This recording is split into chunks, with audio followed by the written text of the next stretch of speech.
The first time I met Sydney, I went to her house first and I met her family, and I was really nervous that she wouldn't like me.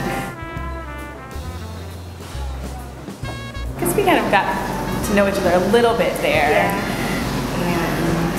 chit-chatted, and then we went to the Melting Pot. Was like our first day, which I thought would be a good place to go and spend time together because we wouldn't just be focused on each other. There would be something else for us to do. So I thought if there was fondue and the food involved, there was something else besides just staring at each other and interviewing her. And I think it was a good way to kind of break the ice and get started. Yeah. We are linked through text messages, like nonstop all the time. So it's really easy to kind of set up things and do things. And she's a little bit older, so she had control over her own schedule. So we could kind of do things as we felt and as they came up and as her schedule allowed and my schedule allowed.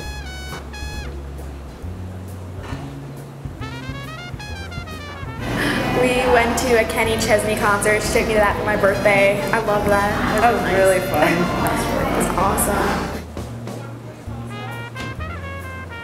It's good to have another girl in my life just to talk to and just to have her around. She helps me through a lot of stuff. I would say the best thing about having Sydney in my life is that I get to celebrate her accomplishments with her.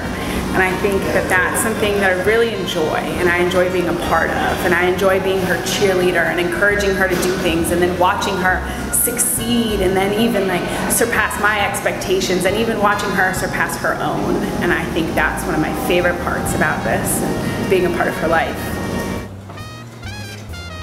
You know, the moment where we really felt like we had become a family, and I think that that was when we became involved with the Blanchard family. And we've actually both spent a lot of time together with their family, which kind of happened just by accident. I think Sydney started babysitting there, and then they never let her leave.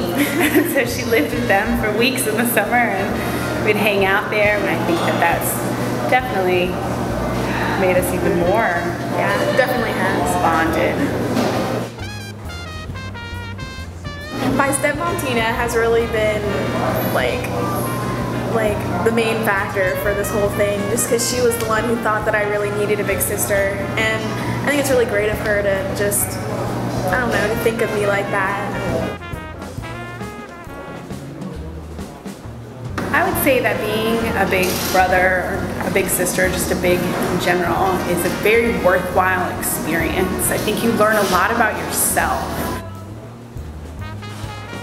One of the most fun things I've had is seeing your confidence grow, like over time.